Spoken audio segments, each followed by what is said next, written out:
Function with Purpose podcast. All things health, wellness, fitness, and education through the physical therapy perspective. I am Dr. Amy Bullock, owner and founder of Fortress Physical Therapy. Fortress PT is here to serve the Charlotte metro area by highlighting the importance of how and why physical therapy should be a part of your health and wellness lifestyle.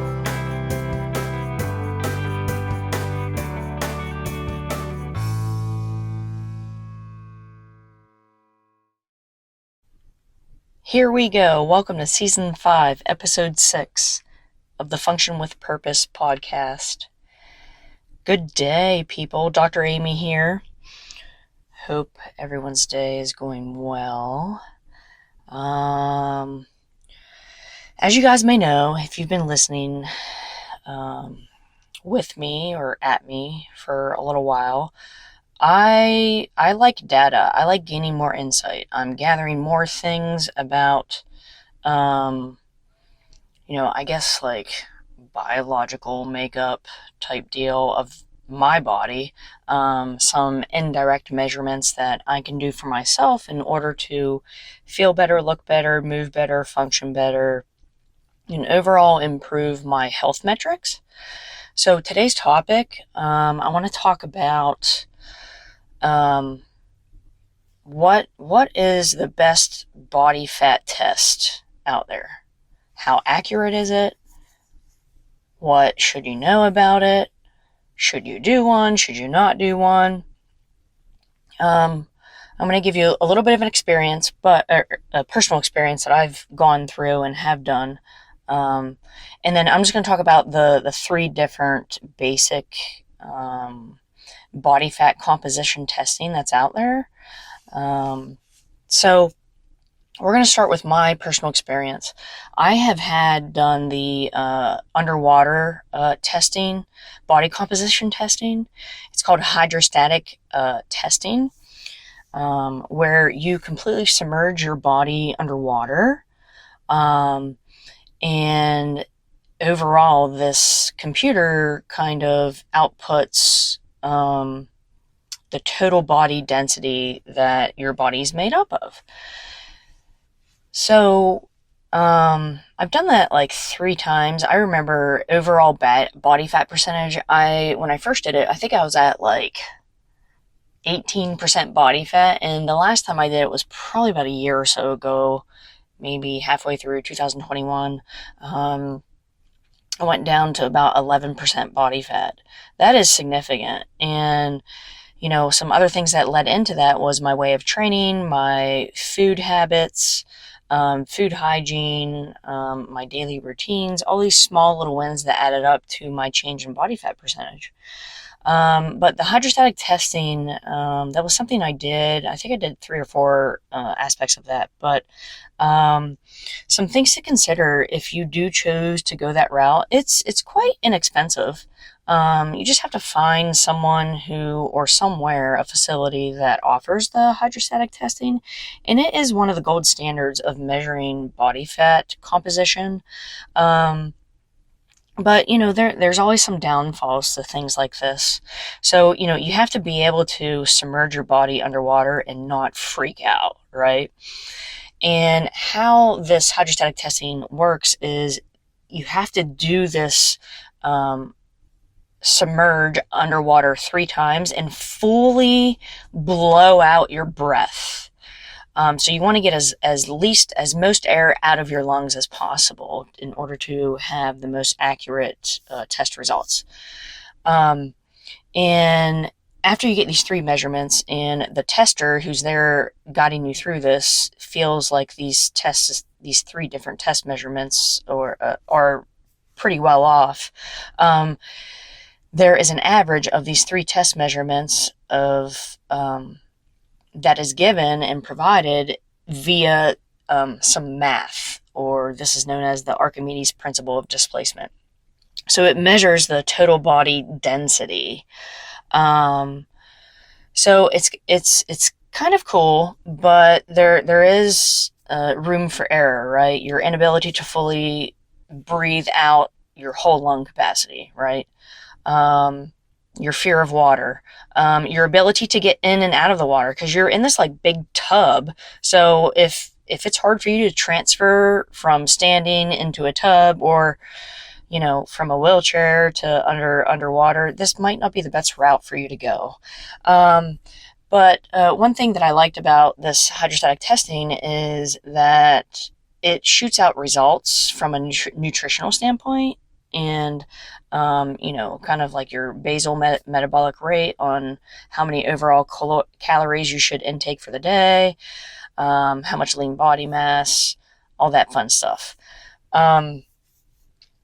So yes, I will vouch for hydrostatic testing because I've had it done before 3 or 4 times. So that way I have consistent measurements every time.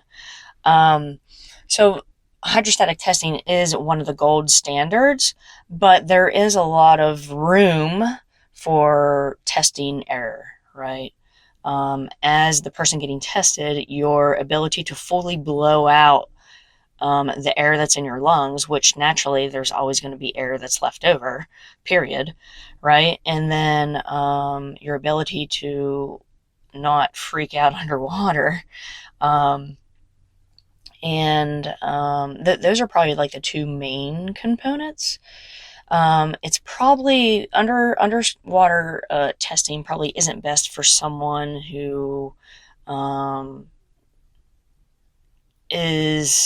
has a lot of comorbidities, maybe difficulty breathing, right? Like that's probably a red flag. That's probably not the best route for them to go. So we have these other alternatives. So my next body fat composition test that I want to speak about is the in-body scan. And some of y'all may have heard about that. It's basically this kind of weight plate that you stand on, and it gets your overall body weight, and then you hang on to these 2 probes in your hand. They're kind of like sticks, and they stick to the upright measurement component of the system, and you hold your thumbs on these like metal plates, and you're also standing barefoot on these metal plates. So the in-body scan is what they call a bioelectrical field assessment. So it measures fluid imbalances throughout your body. A cool thing about that is, yes, it measures body fat, muscle mass, and total body water composition via the electrical field component. So I've had this done once, and I'm going to probably follow up with it here in another month or so, just to kind of see where I am, and just out of curiosity, the accuracy of it. But the one cool thing about this is that it measures, the fat percentage in your arms and legs and core. So a nice distribution of body fat, lean body mass within the arm, right and left side, as well as the leg, left and right side leg, and the core. And it displays it on like this diagram, which is kind of neat. So, you want to be as symmetrical as possible, right? As far as lean body mass to body fat. Now, typically in our core midsection, we should have a little bit more body fat in general in that area. But not what we physically see in the mirror, right? If we kind of have a bigger waist than quote unquote the norm, then we probably need to take a different health approach to decreasing that overall body fat within the midsection.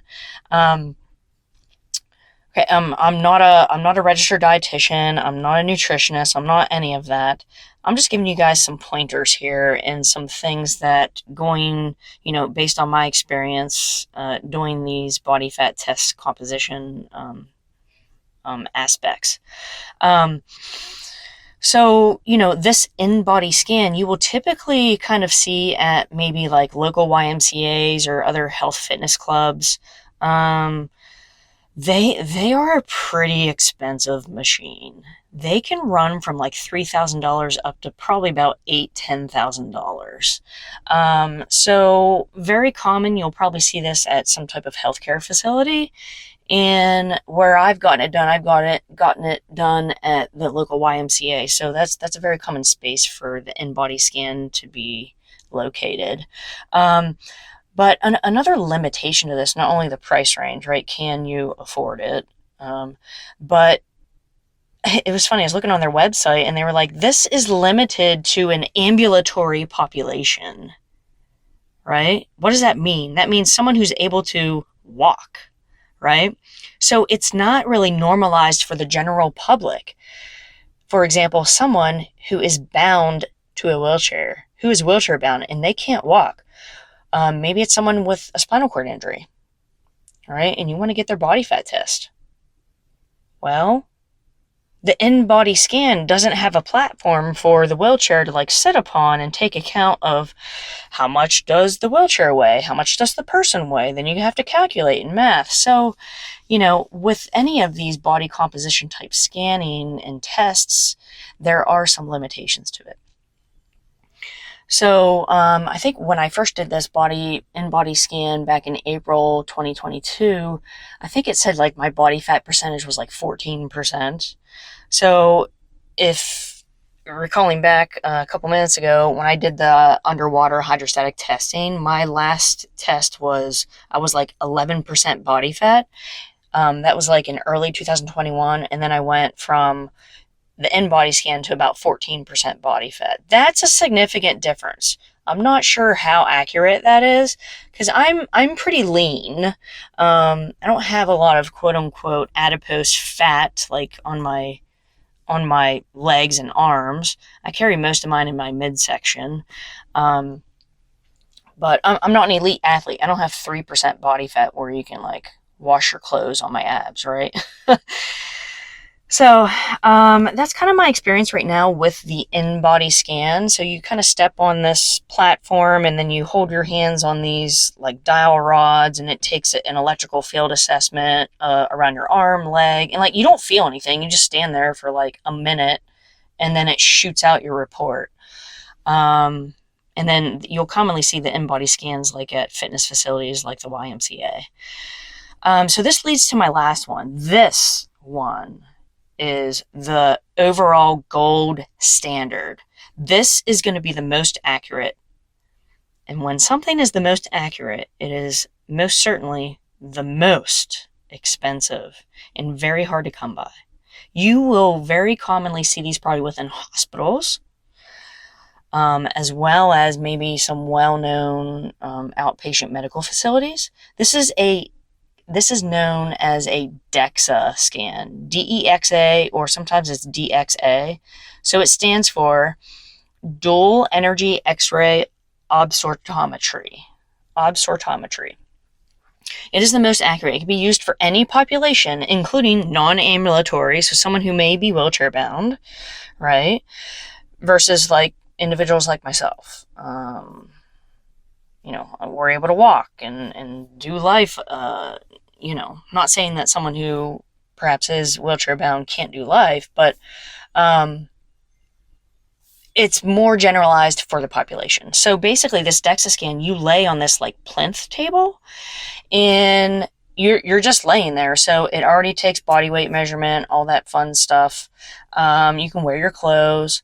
You can wear your clothes for the other stuff too, but and you're laying there face up, and this scan thing kind of, or this X-ray, some of y'all might have had an X-ray before, but this X-ray thing kind of X-rays your whole body.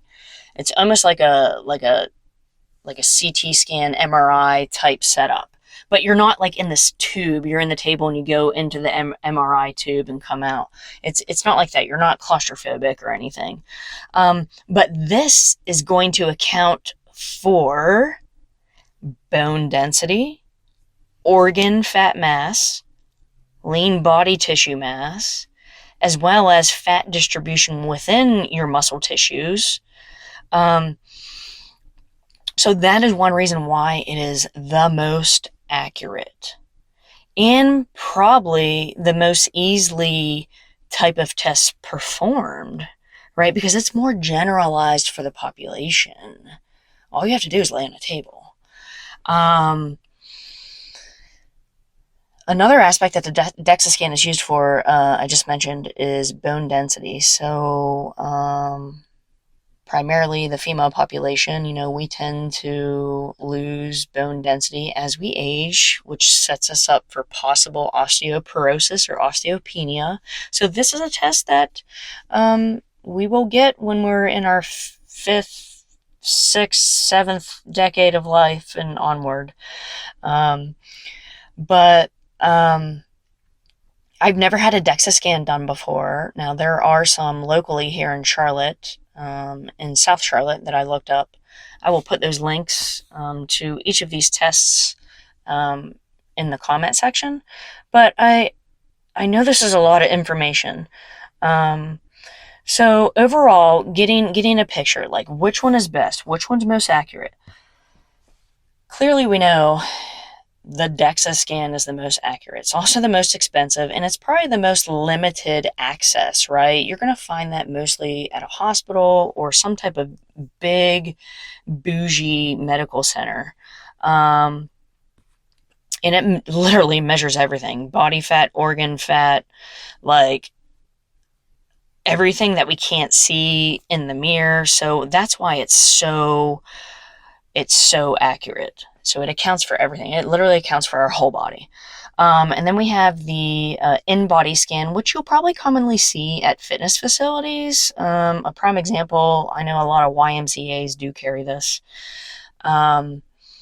So again, the in-body scan uses a bioelectrical field as an assessment, and it assesses the arms and legs as well as the core for the distribution of lean body mass, muscle mass, and total body, like water composition. Now, don't forget water.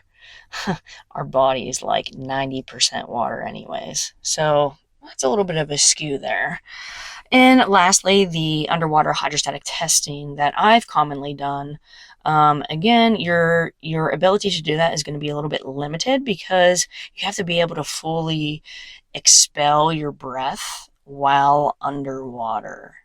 But my take on this is whatever test is chosen, whatever test is most appropriate for you, it has to be consistent every time you do it. So when I did the hydrostatic underwater testing, it was always a Saturday morning. I was fasted. I finished training that morning. I wore the same bathing suit. And the circumstances, every time you retest something and create a standard or a baseline for yourself, you have to mimic it the same way. That will also help improve the accuracy of the results. So, is it good? Is it bad? How accurate? What should I know? Do I need to get one? You don't have to. Now, unless a medical doctor intervenes, then you might have to vouch for like a Dexa scan, and right, because there might be something medically that's wrong with you.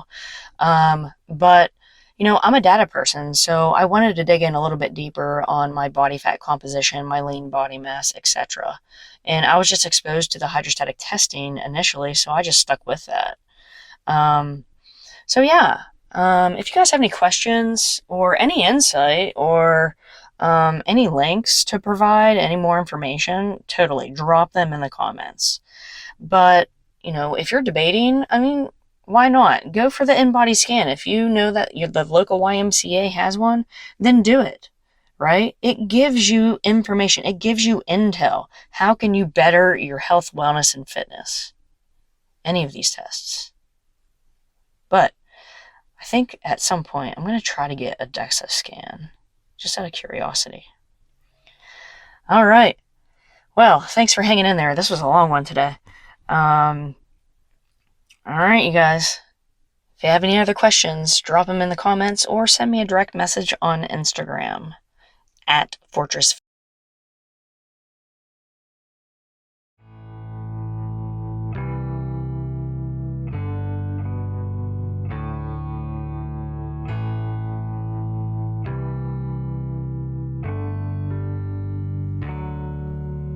That's a wrap for today's episode, Function with Purpose podcast. For more information on this episode, please check out the show notes within your podcast app. Be sure to subscribe, like, share, or drop your comments and questions below. Follow us on Facebook, Twitter, Instagram, Google, YouTube, and LinkedIn. Thanks for the listen. Pursuit, precision, purpose.